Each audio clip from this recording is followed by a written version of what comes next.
Flight Director Ty Huntington's going to take us through one more time for a Starship liftoff.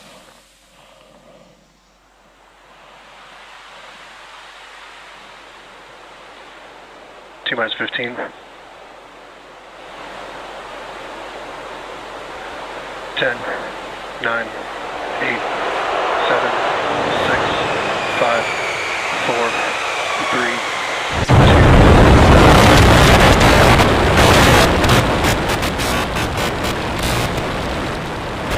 We have liftoff.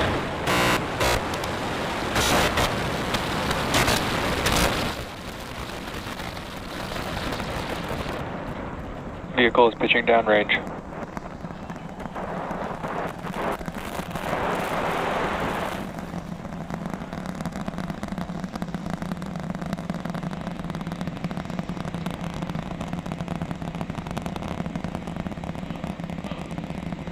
All right, 30 seconds into flight. The rumbles are still building here in the Raptor's nest. We're seeing 32 out of 33 engines lit on the Super Heavy right now. Coming up shortly is going to be max Q, that maximum aerodynamic pressure as we go uphill on the vehicle.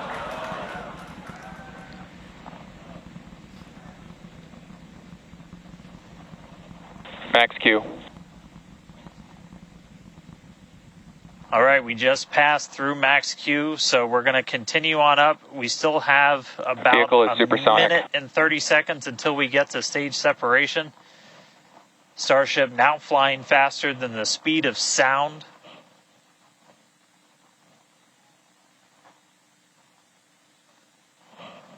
All right, so you got a couple of views. You got some ground trackers in your top camera there. You're looking down from the top of the booster in the bottom left, and then a camera in the top flap of the ship looking back in the bottom right, so getting a couple of different looks as Starship heads uphill.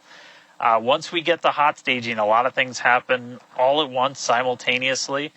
We're going to light the engines on the ship, starting with the RVACs first, and then the 3 center sea level engines before we're separated. All of that exhaust gets plumed out the side of the hot stage, and then the ship will separate itself. All but the 3 center engines on the booster are going to shut down, so the booster never stops its thrust while we go through this hot stage maneuver. After that, the booster is going to do its flip, start heading back, and then the ship will be on its own power on its way to space. So that should be coming up in just about 30 seconds from now. As of right now, still looking in like 32 out of 33 Raptors lit on the booster. And we'll start to see those stagger down. They're going to turn off in banks, so you'll see the lights on the bottom left screen of the engines that are active start to turn off in different groups, and you'll see those 3 center ones lit. Booster engine cut off. Ship ignition. Stage separation confirmed. Boost back burn start up. Acquisition of signal. Houston.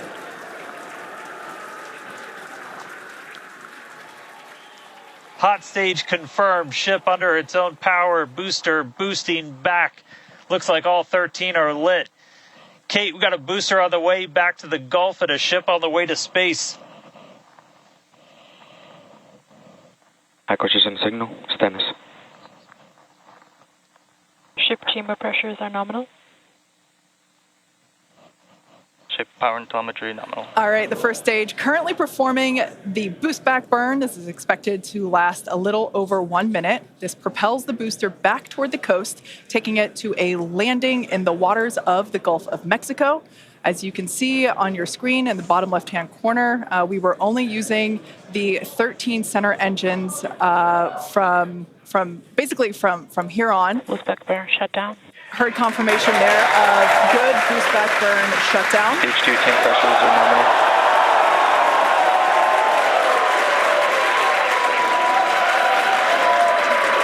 Lots of excitement. So right here, this is our view of the jettisoned hot stage. As we mentioned, this is a temporary fix to help reduce the weight of the booster, the Super Heavy booster. Future iterations will have a lighter weight integrated hot stage structure that won't need to be jettisoned. Now, after we jettison that hot stage, the booster will begin to attempt its water landing in the Gulf. In the meantime, the ship will coast for about 40 minutes or so up to an altitude of 214 kilometers. And after its coast phase, it will attempt a controlled reentry, including a flip maneuver and a landing burn just before splashing down in the Indian Ocean. But as a reminder, we are not attempting... Trajectory nominal. Good news there. Trajectory is looking good for the ship, which is on the right-hand side of your screen.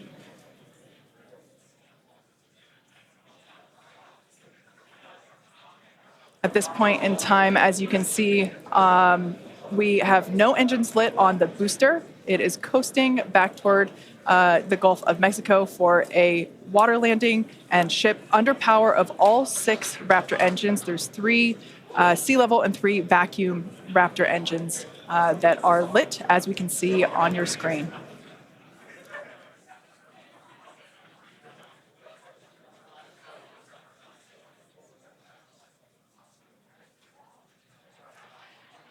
These views have been looking incredible. Super Heavy has been performing beautifully today. And you can hear the crowd is very excited about it.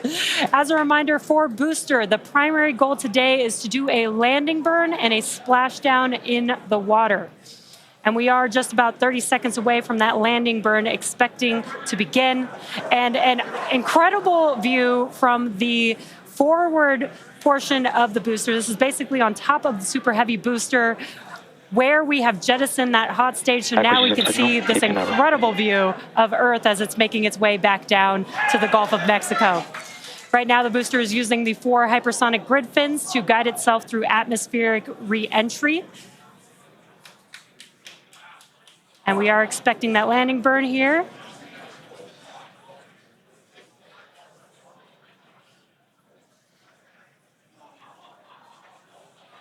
And we will be igniting 13 engines, and this is a great view. On your left-hand side is 3 views from the booster, and your right-hand side a view from the ship. And you can see those grid fins on your left-hand screen rotating and turning to guide the booster, and there's that landing burn.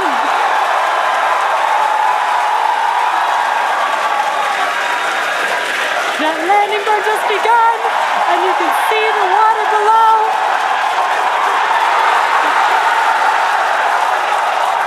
And we have splashdown.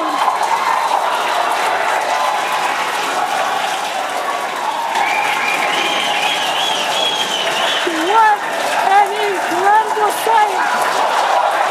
Congratulations to the SpaceX team. Ship has entered terminal guidance. That was absolutely incredible. The first successful splashdown of the Super Heavy booster. Loved seeing it just tip over into the water before losing that footage. Now the next milestone is coming up in about under a minute.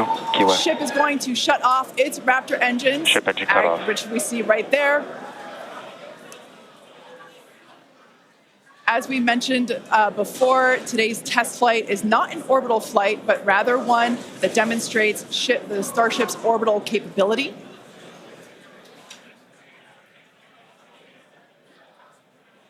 So right now, we are under power with just the 3 center Raptor engines. Expecting those, and just there we could see that those have also successfully cut off.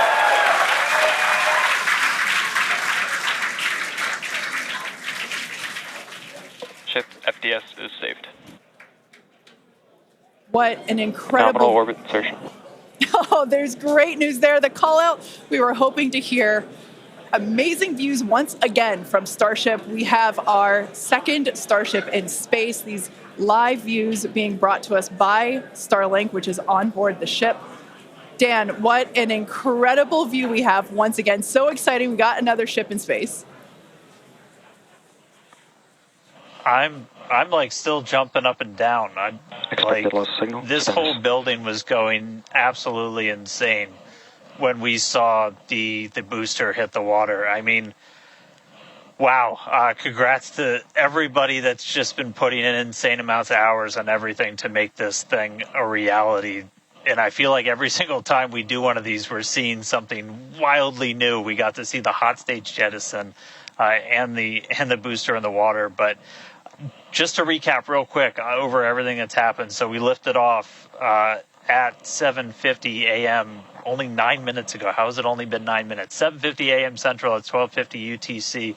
We saw 32 of the 33 Raptor engines on Super Heavy make the ascent. We had successful cutoff, successful hot staging. All 6 engines on the ship powered it all the way into a nominal orbital trajectory. And we've already been getting some live views from the ship on board.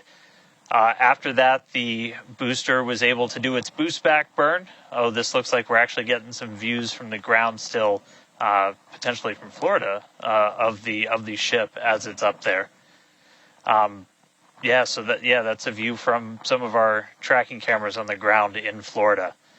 But the ship, we just heard successful orbital insertion, so it's right where it needs to be and is now going to continue on its way to coast until it comes to reentry. But I mean, the booster, successful boost back burn, jettison the hot stage, and then a landing burn. It looked like we saw 12 of the 13 engines light up, and then that first ever soft splashdown in the water. So a whole lot still to come. Ship now on its way to its primary objective of entry. That's going to be coming up in just under 40 minutes from now. So a lot still to come, but wow, what a 9 minutes to start this mission off.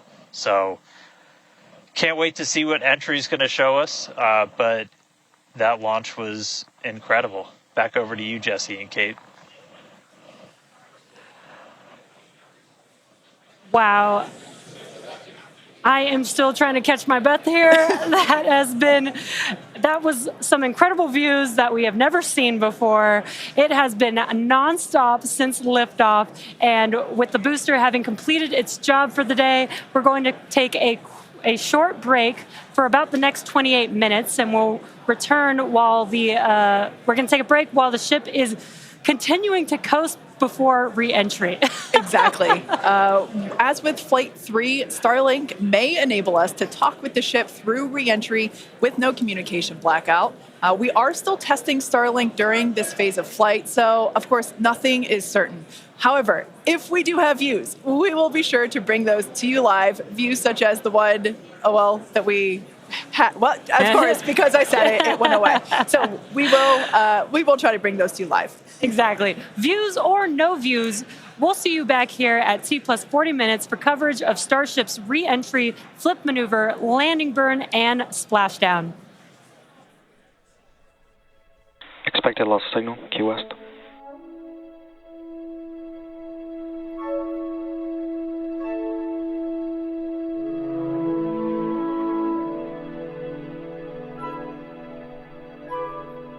Expected loss signal, Cape Canaveral.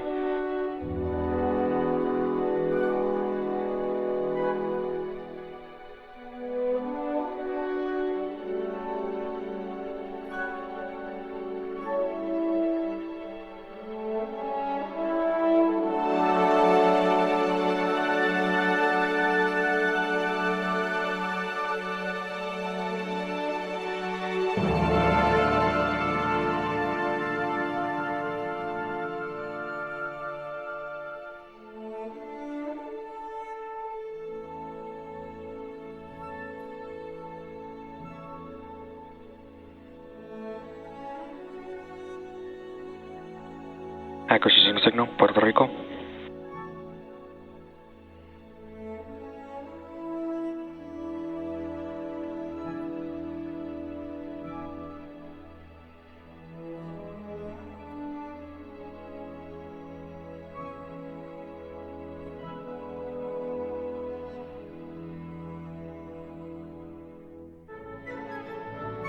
Power back pre-valves are open.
Expect a lost signal, Puerto Rico.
Acquisition signal, RDB stock.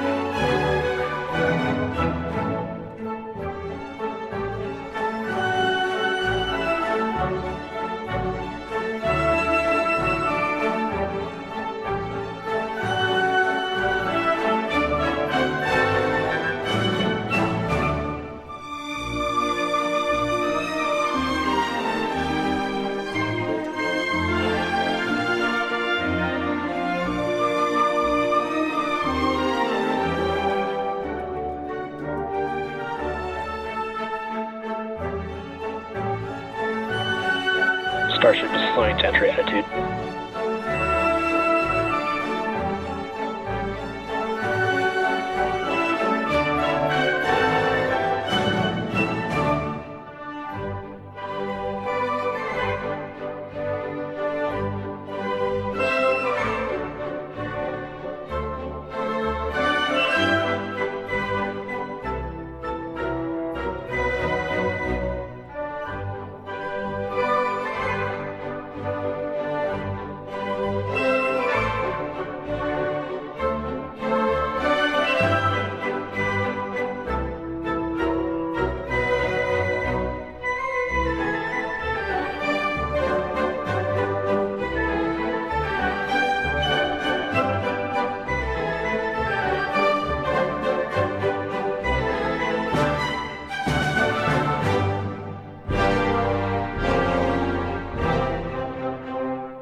Welcome back to Starship's 4th flight test.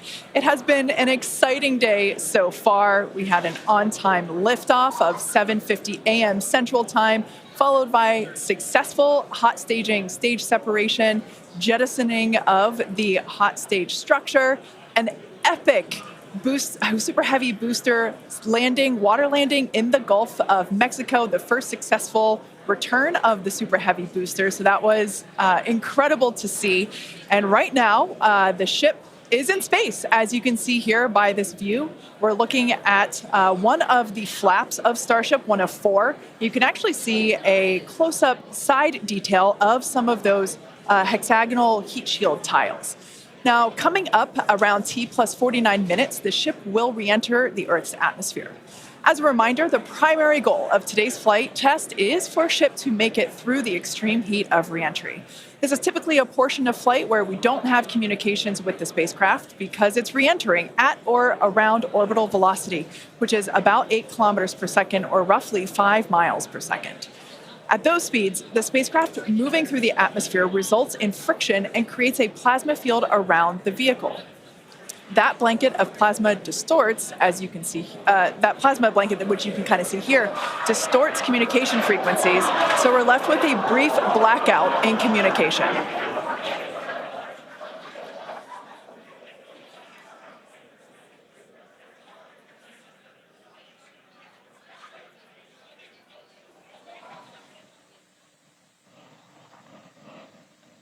Yeah, that's right, Kate. And Starlink's what's really allowing us to capture as much data as possible, especially through this reentry. Updated animation landing burn. I hope we get to see it for real today. But these live views that we're getting now and we're going to continue to get are through Starlink. That's going to allow us to get as much data as possible, which we've said it before. We're going to say it 9,000 times. The data is the payload on these flights. So as much as we can learn, that's just going to pay dividends on all of our future flights and help us get Starship to an operational phase. Reentry, obviously a really critical phase of the flight, and it's the one that we're now most focused on cracking to get us closer to that full reusability. Starlink is going to be able to send us data back all the way through reentry. We've done some additional testing, and we're expecting to be able to get data from Starlink thanks to its high frequency and kind of the orientation and everything of Starship all the way through reentry. And then got a new view here. We have 2 external views. We had this one on Flight 3. We've got 2 for this one. And we're going to continue adding views as we continue to evolve Starship. Again, this is an experimental vehicle. Believe me, I want as many camera views as you all do. So huge shout out to the AVI and the software teams and everybody that's been working with us. We're getting more cameras on Starship, not just because it looks cool, but this provides an incredible insight into reentry, which is, historically a really tough window to look through. Approaching entry interface. The physics of reentry are insanely intense. One of my favorite NASA astronauts, Victor Glover, recently described it as with the forces and the flows and the temperatures, it's like pointing at a raging river in one spot and saying, tell me exactly what's happening right there. And that's what a ship is experiencing as it goes through, as it's moving through the atmosphere at, more than 5 miles a second and heating up to thousands of degrees. So just having visual representation, just being able to see what's happening is incredibly valuable. So these views are going to be through Starlink. We've got this one. This is in one of the forward flaps looking back. So if you see it rotating around, that's because, again, it's embedded in one of those forward flaps. So as we get through and we start to build up density in the atmosphere, this view is going to move around as the flap does. And then the other one we had a little bit earlier is looking at one of the other forward flaps on the other side. Eventually, we're going to keep adding more cameras to Starship, get a couple of different views from the outside of all the different areas, and then also eventually to be able to see payloads once they're deployed. So a lot more exciting stuff coming up in the future. But right now, we're getting closer to reentry. Again, we're going to be moving at hypersonic speeds at more than 5 times the speed of sound. We're going to see that plasma start to build. So, Kate, Jesse, excitement coming up. Yeah, as you can see with that view on your screen, again, high def brought to us by Starlink. We can see the plasma beginning to build as the ship is getting closer to the Earth's atmosphere. Now, let's talk a little bit about how Starship will survive reentry, hopefully, and control itself. Exactly. We've been talking about this entire flight test. There's 18,000 hexagonal ceramic tiles surrounding the bottom portion or the Earth-facing side of the ship. Through 100 kilometers altitude, good altitude for entry. Great call-outs there. Now, during atmospheric reentry, the vehicle is going to see temperatures as high as 2,600 degrees Fahrenheit or over 1,400 degrees Celsius. So those tiles are there to help protect the vehicle from this extreme heat. Yeah, and the flaps will help control it. Now, one noticeable difference I see immediately, those flaps are not moving as much as they were on Flight 3. So that is a great sign, right? We had unplanned loss of roll control on Flight 3, so we added some additional thrusters, and we can see that they're working well, and we have a much more stable view. So those flaps, there's 4 of them, 2 at the top and 2 at the bottom. They're made out of stainless steel. And they help steer the ship, which, as we can see, the plasma continuing to build. Now, if the ship survives reentry, it will have to perform a flip maneuver as well as a landing burn. We saw this demonstrated in a couple of high-altitude flight tests back in 2020, 2021. Similarly, temperatures increasing on the nose within expected ranges. Great news there. It sounds like the temperatures that we are getting during this point, which again, we usually don't get during spaceflight because of this plasma. We're getting this live. This is a great news. So similarly to, for example, the serial number 10 test that we saw a couple years ago, we're hoping to duplicate that again today. Hopefully we will see it live. And basically the 3 center engines of the ship will reignite and gimbal or point to help flip the ship until those engines are pointing down so that it can land vertically using Raptor's thrust. And as you can see, even from the beginning of the program, we've designed Starship to land on Mars where there are no runways or other humans to help out. We also want rapid reusability, so we're doing... The vehicle is passing through 85 kilometers altitude. The flaps have control of the vehicle. Great news. Flaps have control of the vehicle. That's exactly what we want to hear for this flight test. Yeah. Again, we are going to be doing a propulsive landing instead of a more traditional means like parachutes. And we are expecting re-entry to begin here in just about a minute. Re-entry, an awesome view that we have here. Starship remains on a good entry trajectory. This is the same view that we had when we first returned from the coast phase. Again, this is looking at the side of one of the flaps. It's incredible that literally at the bottom of this picture, we're basically looking through plasma, which is just absolutely mind-blowing. Wild, very wild. Now we are expecting entry to begin here in about 30 seconds or so. Entry to splashdown is expected to last about 6 minutes long. And that flip maneuver should occur around about 10 minutes before splashdown. And such incredible views that we're getting. Approaching peak heating region. Great call-outs there. Yeah, these views are absolutely astounding. Nose temperatures continue to rise within expected region. And in your bottom right-hand corner, you can also follow along with the altitude of ship as it's returning back to Earth. So once again, this view is basically looking down into the plasma blanket that is building up around the exterior of Starship. It is traveling, as you can see on your screen. You can look in the bottom right-hand corner and see how fast it's going, how high it is, as well as the general orientation. Again, we're seeing a lot more stability, a lot more control here on this flight, which is great. It shows that the iterations, the learning... Starship is now in expected peak heating region. All right, great news there, telling us that this is basically the hottest point that Starship should get during its re-entry. Now, the heat shield is working with the atmosphere for some free braking, okay? The atmosphere is helping to slow the Starship down. Yeah, exactly. We're not using any engines or thrust to slow the vehicle down. Exactly what Kate mentioned. We're just using the atmosphere and those heat shield tiles protecting the vehicle as it's coming through that high heat temperature. Yeah. Now, this is another one of those moments that we have been waiting for. Right now, the ship is currently re-entering the Earth's atmosphere, and by all looks and all call-outs that we're hearing on the net, it is doing pretty well. Now, we do not plan to recover the spacecraft today, but rapid and reliable reusability is the ultimate goal.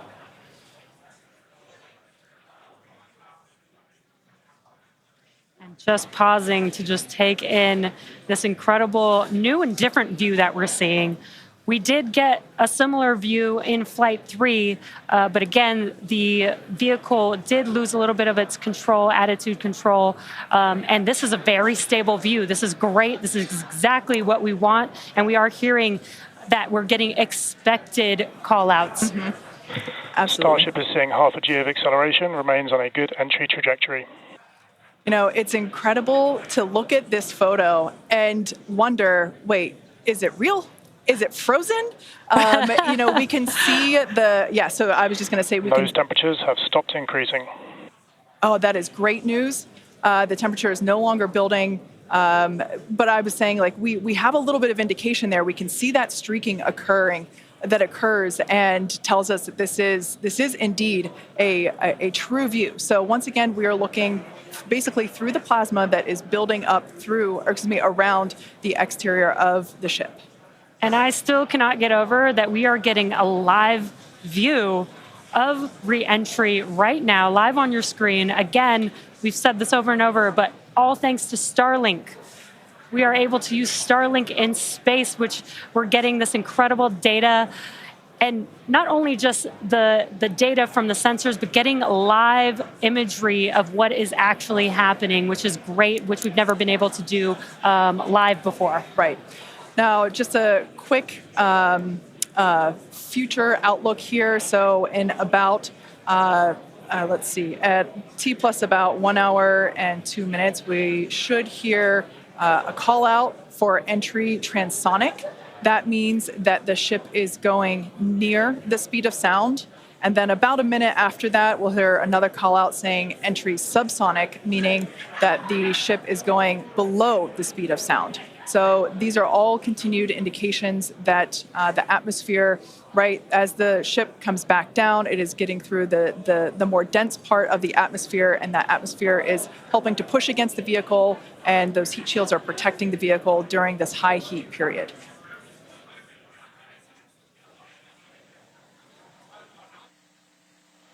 Yeah, Kate and Jesse, we're starting to see as the atmosphere gets denser, you're starting to see a few more particles make an appearance in the plasma there. You can see you're looking down at the aft end of the ship in the top left, and you're seeing essentially the flame build up as we go through reentry. You've been hearing the call-outs. They're tracking things like temperatures in the nose cone, and those were right where we modeled them to be, which is really cool to see and to see in real time. But we're coming up, we're at about 67 kilometers in altitude. Our last signal with the ship on Flight 3 was at 65, so we should be making it past that point shortly. Obviously, as you guys pointed out, we're in a much better control this time as we re-entered in the right attitude, and our flaps have been steering the way so far. Once we get through transonic, that's when you've got essentially Raptor landing bird. Different areas around the vehicle where the air is either moving faster or slower than the speed of sound. We'll eventually get to subsonic, which we have some experience with. We did in our suborbital campaign. Start of Raptor chill. And then Starship will eventually get down to its terminal velocity as it's floating down to the water. That's just about 200 miles an hour or so.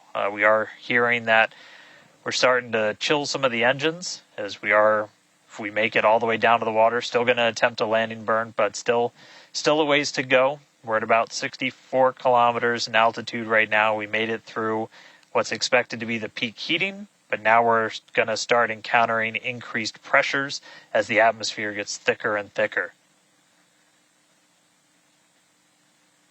So we're at 63 kilometers, so we've already made it farther than we did on our last flight when that last signal was coming at 65 kilometers.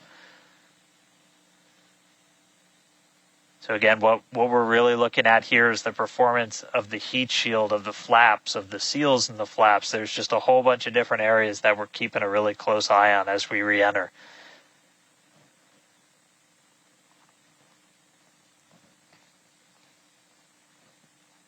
Starship remains on a good entry trajectory. And looking like we're still on a good trajectory. If you're seeing little camera moves, that's the flap moving as it continues to maintain the attitude of the vehicle as it re-enters. And I mean, not just camera views, but we've got sensors inside the ship. We've got those sensors down at the very aft end of the vehicle where we pointed out we had some intentionally missing tiles, where we've got some sensors looking at just how hot it's getting around there. We intentionally put those in essentially the least critical part of the heat shield, where if you had any kind of a breach, it wouldn't be great for reusability, but wouldn't be critical for actual making it through the reentry into the landing.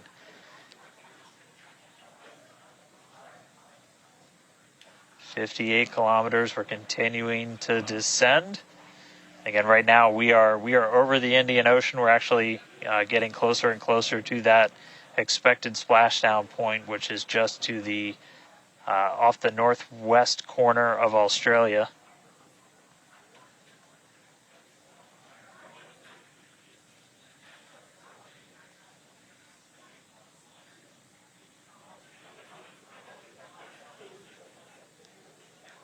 And if you keep an eye on our speed, the speed is dropping. We're hitting the thicker part of the atmosphere now. The speed's going to start dropping precipitously.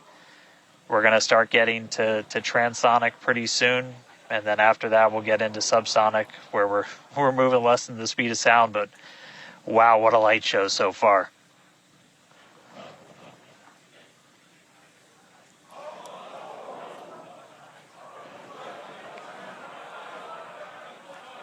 External temperatures are starting to come down. Again,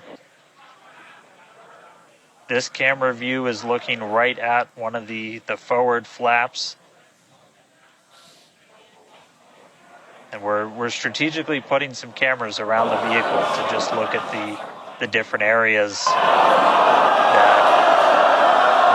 Looks like we got the flap starting to come apart a little.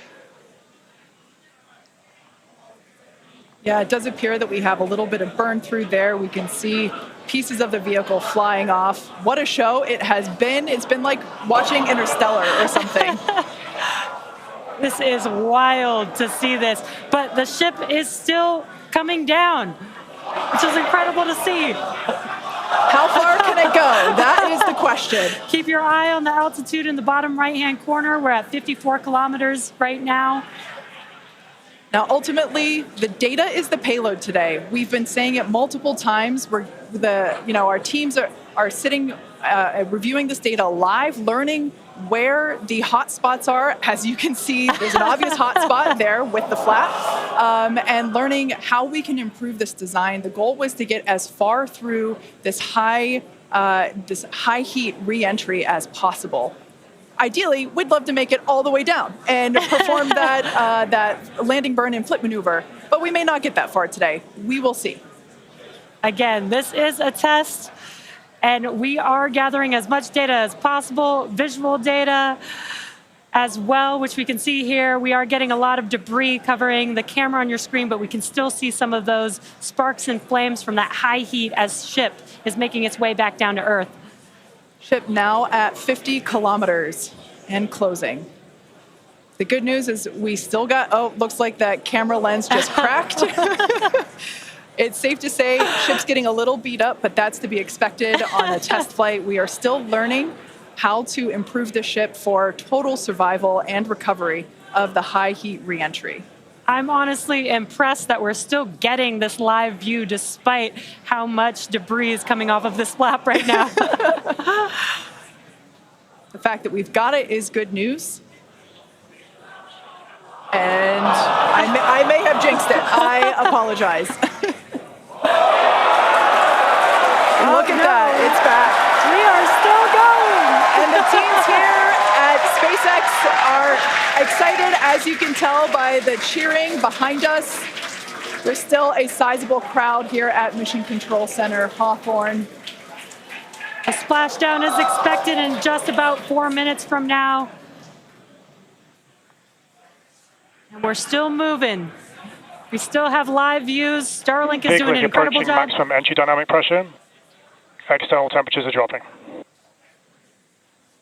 Okay, good news. Those external pressures are dropping. The question is, how much of the ship is left? We can't really tell. We can still see some of that particulate coming off. And unfortunately, we do have a cracked camera lens. But for any photographers out there and videographers, we know that's part of the gig sometimes. Yeah, and you can see that the speed is rapidly slowing down. That's actually really great news for us. We want the vehicle to be slowing down before it splashes down into the ocean. That'll help set us up for that flip maneuver, engines first down into the water. Exactly. So we have seen this flip maneuver demonstrated on previous high altitude flight tests like serial number 8. Oh, more views.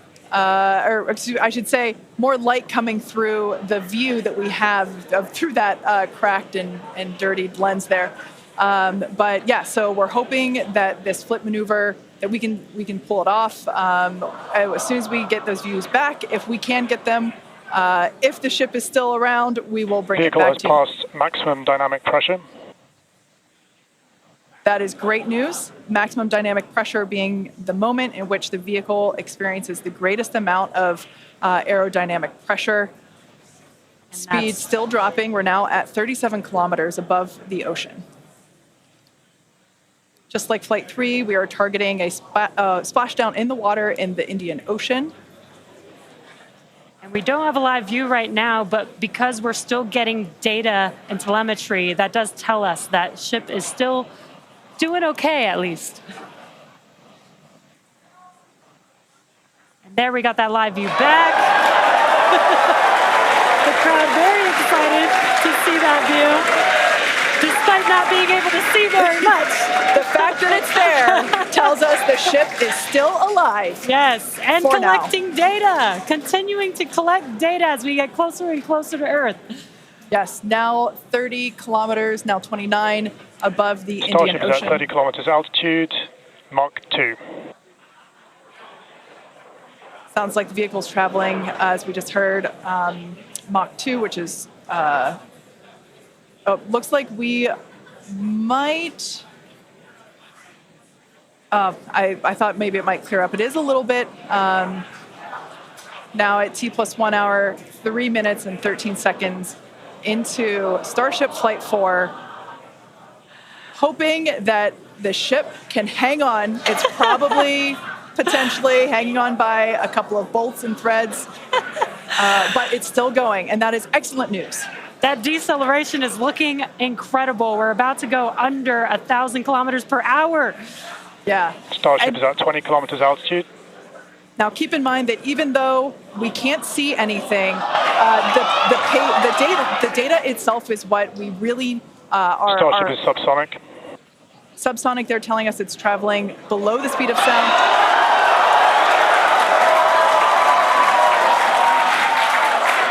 That movement means the flaps are actuating. I think we can see something. This is a nail biter. But we are, unfortunately, we can't see through the lens, but we're still getting the feed. Starship is now 11 kilometers over the ocean. All this data is incredibly important, even if, it breaks up right now. Okay, we can see that flap actuating through the glass. Starship is passing through 10 kilometers altitude. Okay, the next milestone will be initiation of the flip maneuver and landing burn.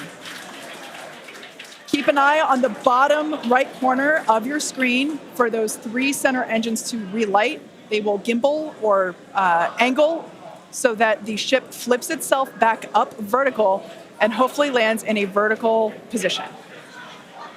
And the crowd is very excited to get this view of that flap still maneuvering. Starship is passing through 5 kilometers altitude.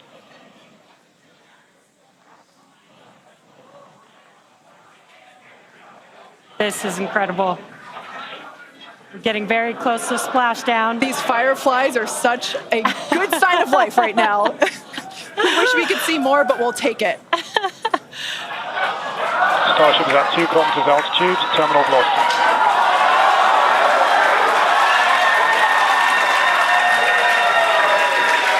Landing burn startup for Starship. All right, good news there.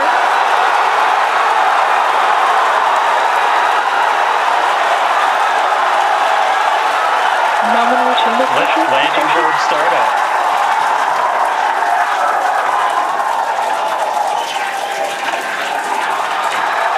Starship is in landing burn. Landing burn shutdown.